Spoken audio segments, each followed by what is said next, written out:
In 1902, while on a military mission in Central Africa, a German army captain named von Beringe shot and killed two mysterious creatures.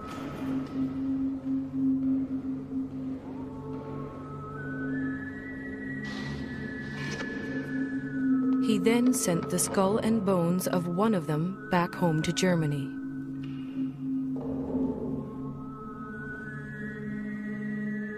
That creature has been luring people back to Central Africa ever since.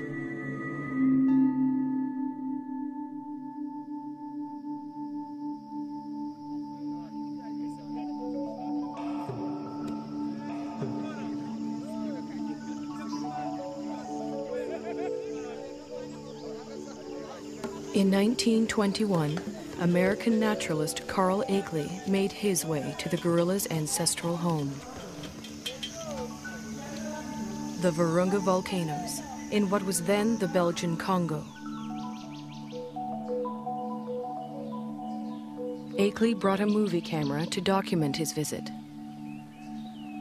and a little girl to help prove Africa wasn't such a dark continent.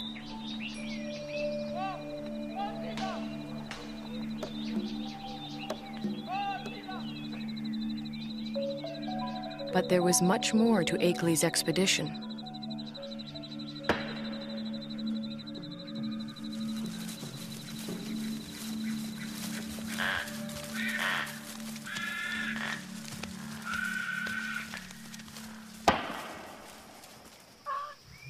Akeley had come to collect mountain gorilla specimens for exhibit in New York.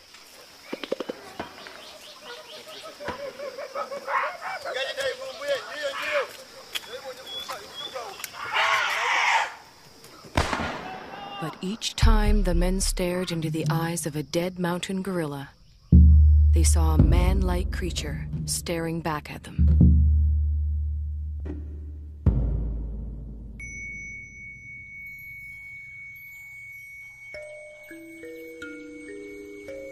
Akeley decided the killing must end.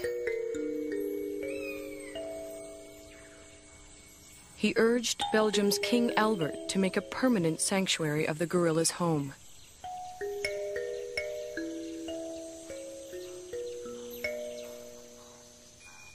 Today, in the cold, rainy, high ground of Rwanda, Uganda, and Zaire, the gorillas live on much as they have for thousands of years.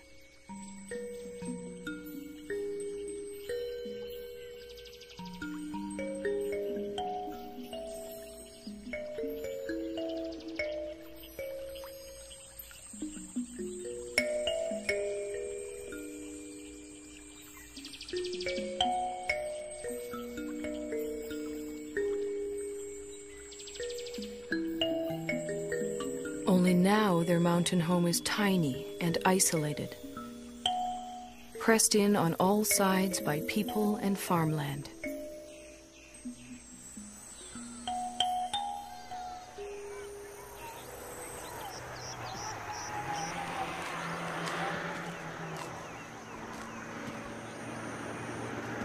More and more, the mountain gorilla's future lies in human hands.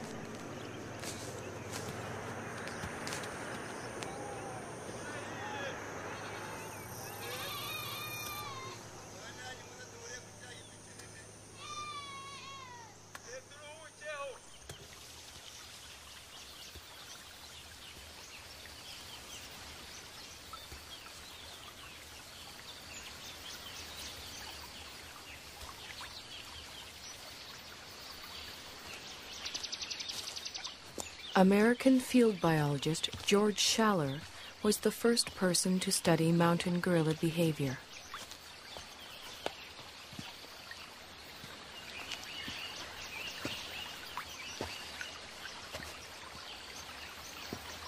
He and his wife Kay spent a year in the forest in 1959.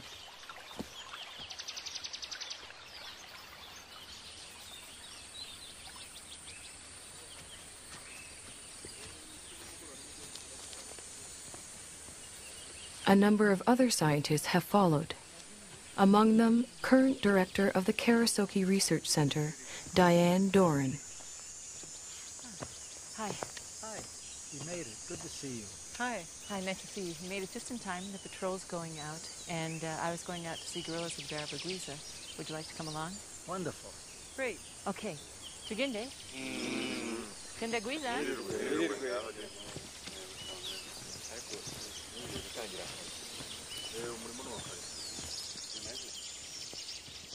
Gorilla researcher Diane Fossey established Karasoke in 1967 in the forest she grew to love.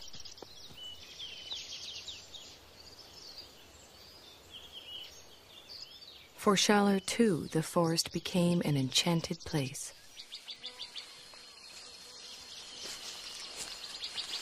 Some of my most magical moments with wild animals were watching gorillas, staying with them day and night.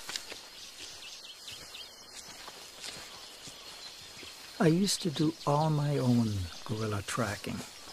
You walk along slowly, you see the broken vegetation, you smell the animals. There's the musty, somewhat sweet odor of gorillas in the air.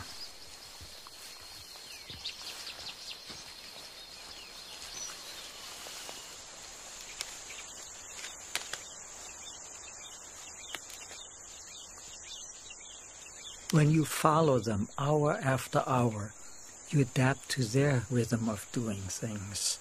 You move at their speed. You start thinking at their speed, almost. And that is a lovely feeling for a biologist, to seemingly enter into the lives of the animals without disturbing them.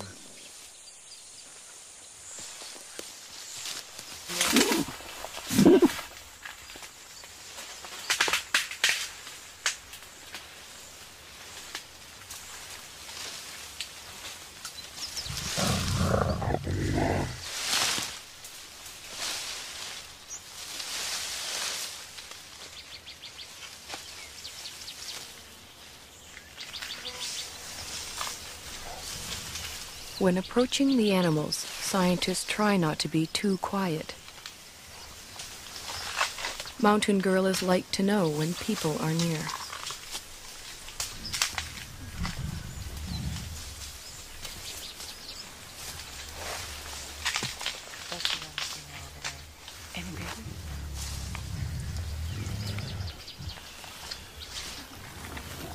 The mountain gorilla's day is spent feeding and resting. Feeding and resting, and feeding some more.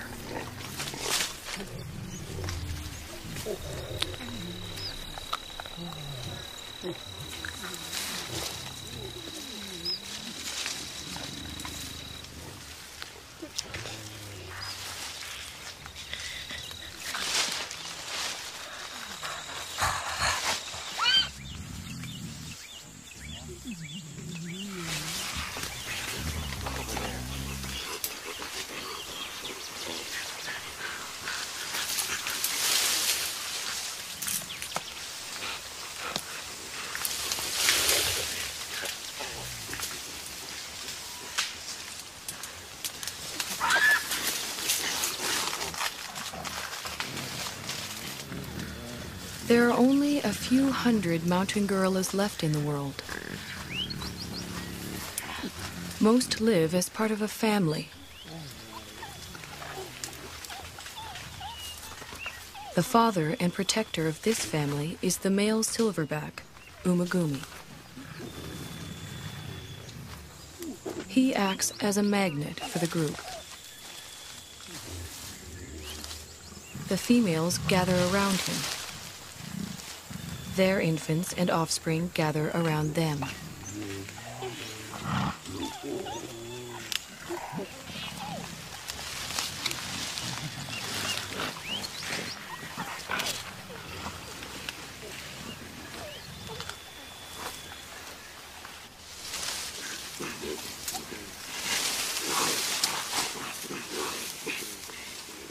Mountain gorillas are social animals. The closeness begins in infancy. Rarely, if ever, does a mountain gorilla mother let her baby out of her sight.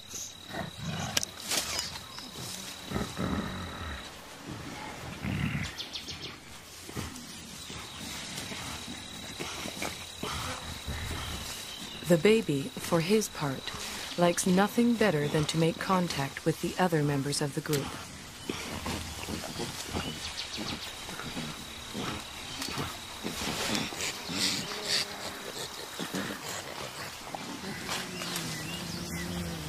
Even when they spread out to begin their daily search for food, the gorillas continue to communicate with one another.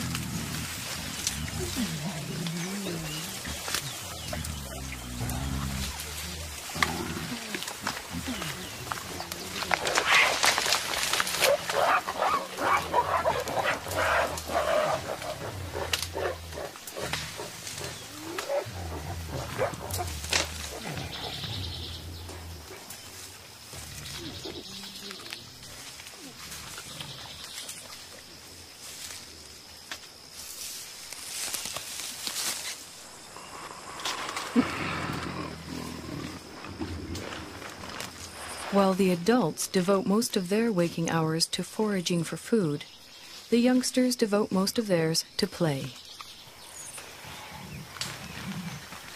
Park guards have named this 3-year-old Nzeli.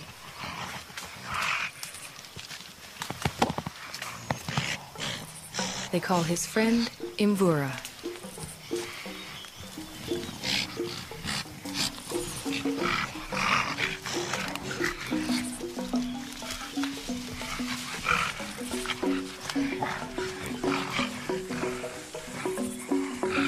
At 8 years, Karira is a bit of a bully.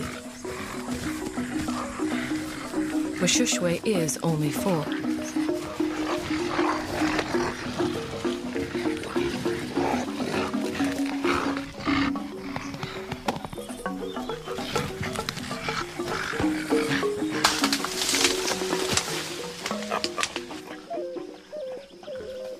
The games they play help the youngsters determine their status in the group.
Childhood can last anywhere from 8 to 12 years, but the gorillas' need to maintain their status never seems to end. Any opportunity to reinforce the hierarchy is seized upon.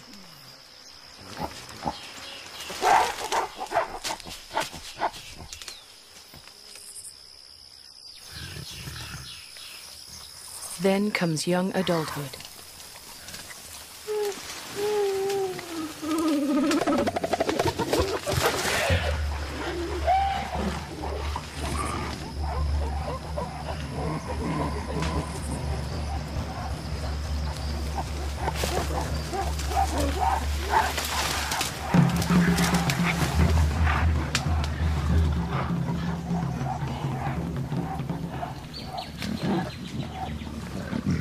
At 13, Intwari has the beginnings of a silverback and his first real sense of the power that comes along with it. He also has a dedicated young male follower.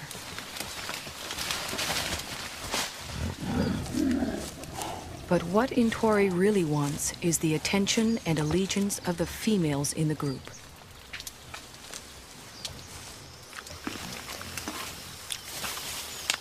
Umugumi doesn't seem too threatened by Intwari's advances towards the females. Well over 400 pounds, the dominant male silverback could easily discipline the younger one, or throw him out of the group altogether. For now, Umugumi seems content to focus on the local vegetation, of which he eats some 50 pounds a day.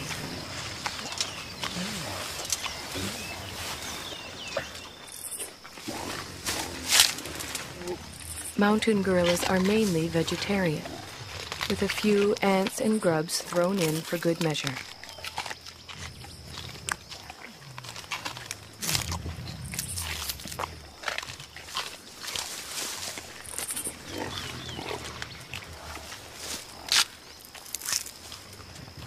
Their staple diet includes a bitter, stinging mixture of thistles, nettles, goosegrass, bamboo, and wild celery.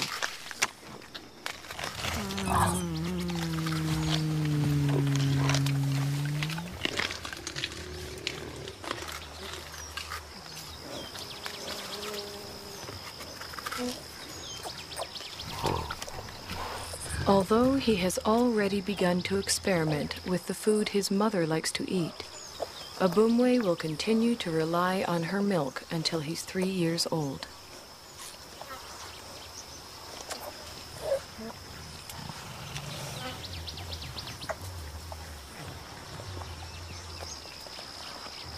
By the time he's 4, Abumwe will be strong enough to forage on his own.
Mountain gorillas are generally well adapted to the world in which they live.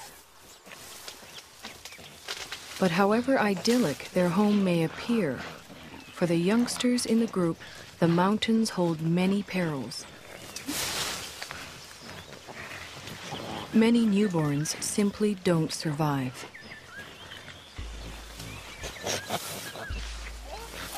Mbele gave birth 2 days ago.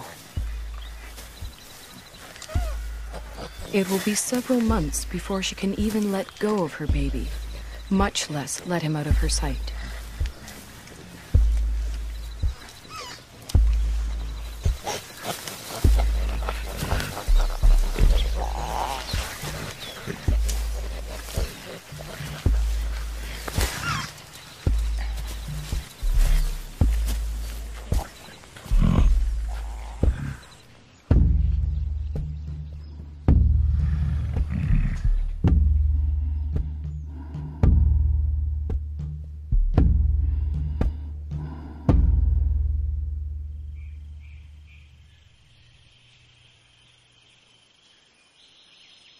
The mountain gorillas are more vulnerable than they know.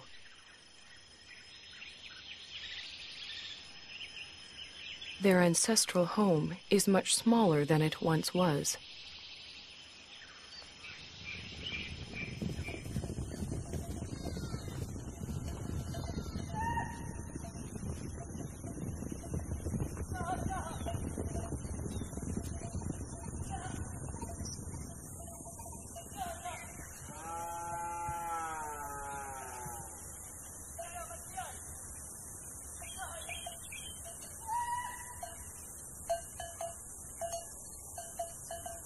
All around them, human activity is increasing.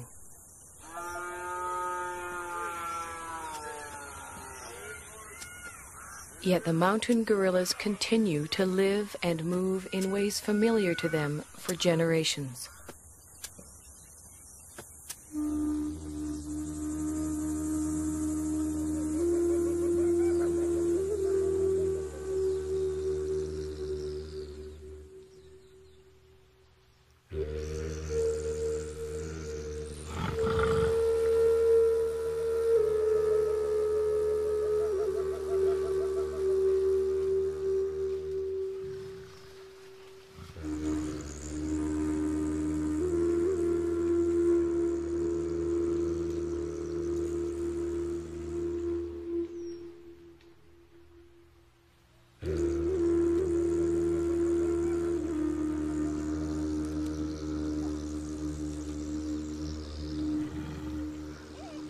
They do not distinguish between thistles and meadows that are inside the park and thistles and meadows that are outside it.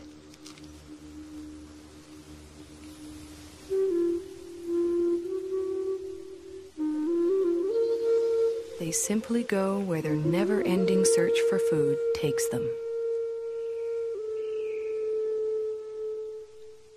Only now they find others there.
Both the mountain gorillas and their forest sanctuary now receive official protection.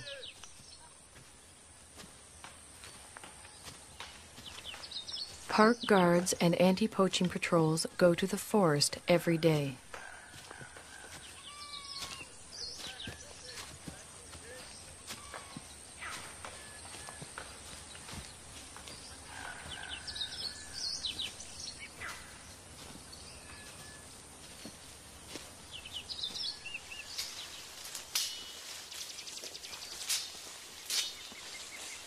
To protect the gorillas and all the other wildlife, the patrols search for and destroy snares that local hunters have set for game.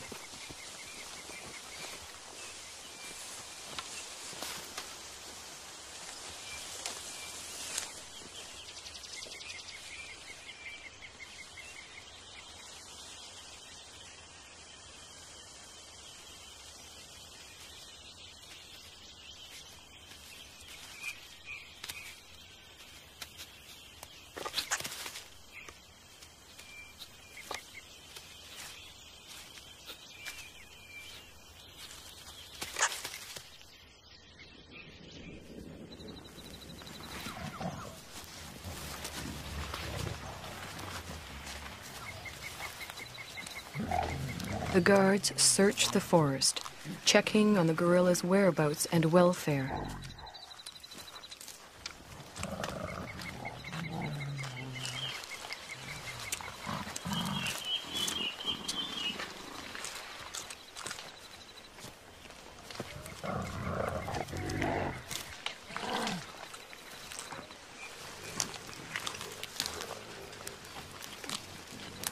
The same guards who name the mountain gorillas at birth follow their progress for years, watching as the gorillas grow to maturity.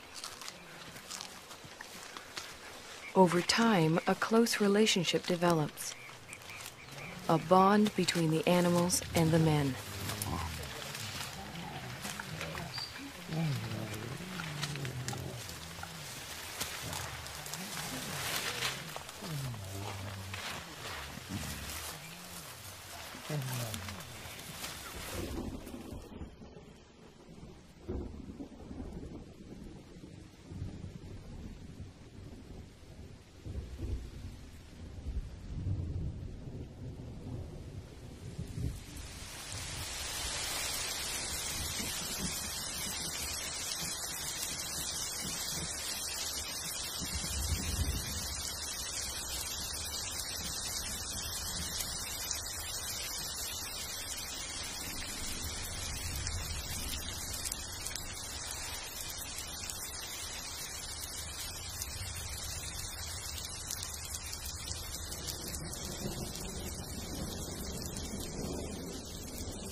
Almost every day it rains.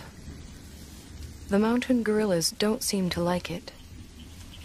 They don't seem to know what to do about it either, other than simply wait it out.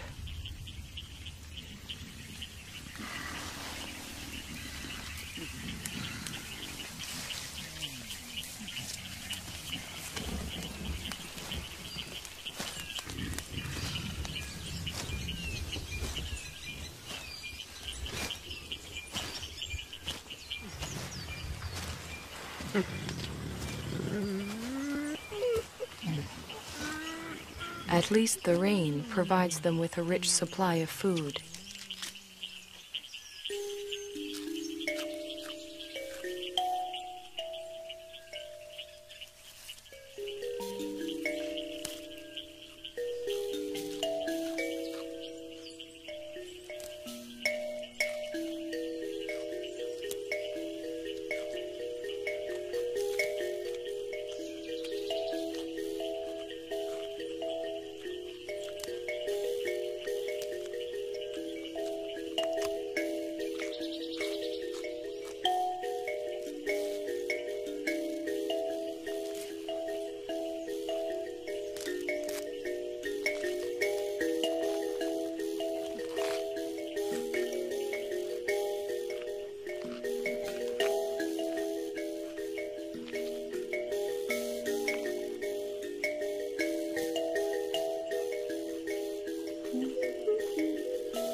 After feeding, the family gathers around the silverback, Umagumi.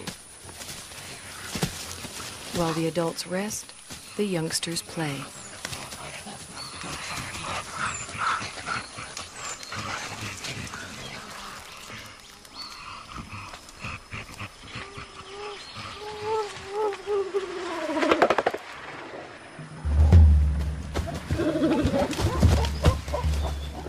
For the group's leading young adult male, it's become much more than play.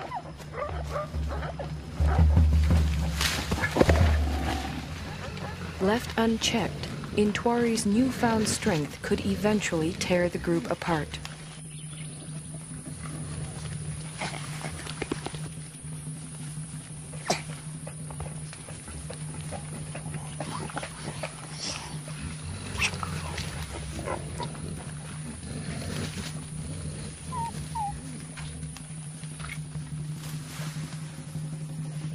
The threat Intwari represents puts females such as Poppy on edge.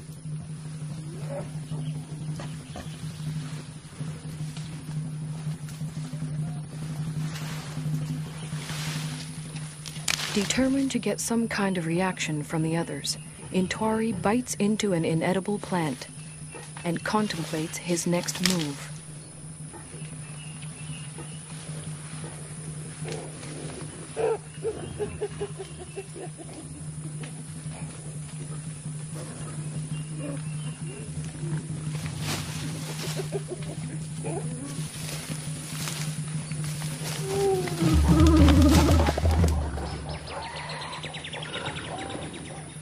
This time, even Umagumi seems uneasy.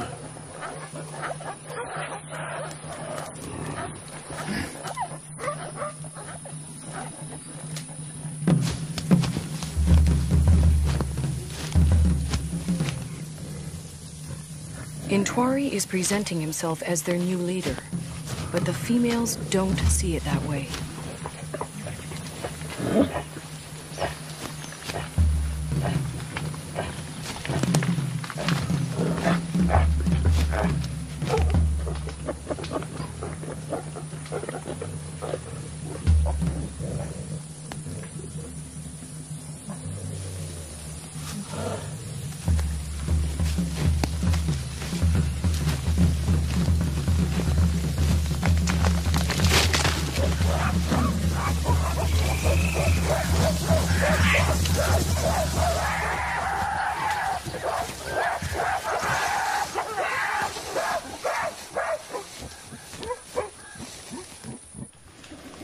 Having forced Intwari out, the group moves on.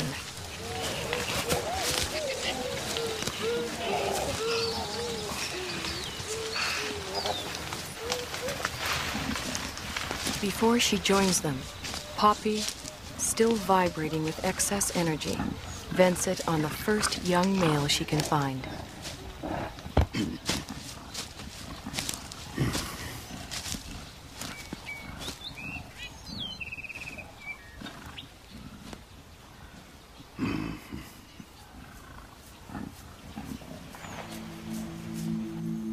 To be pushed out for good seems harsh, but what Intwari really needs now is time and space to mature, to the point where he too can have a family of his own.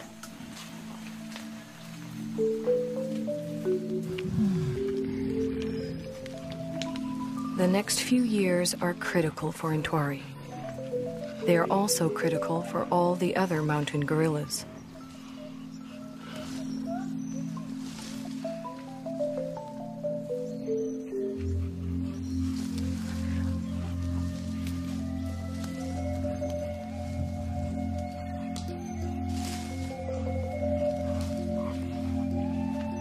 Whether the outside world will allow Intwari and the others the time and space they need is an open question.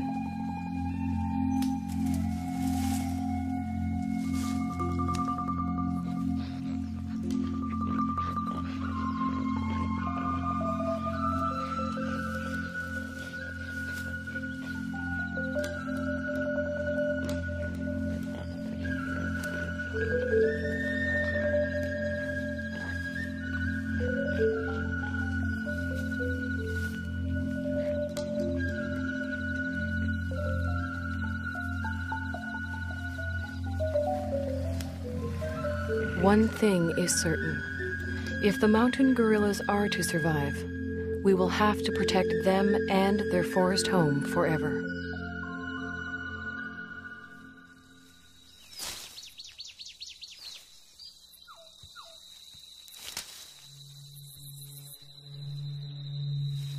If we ever turn our backs, they'll be gone.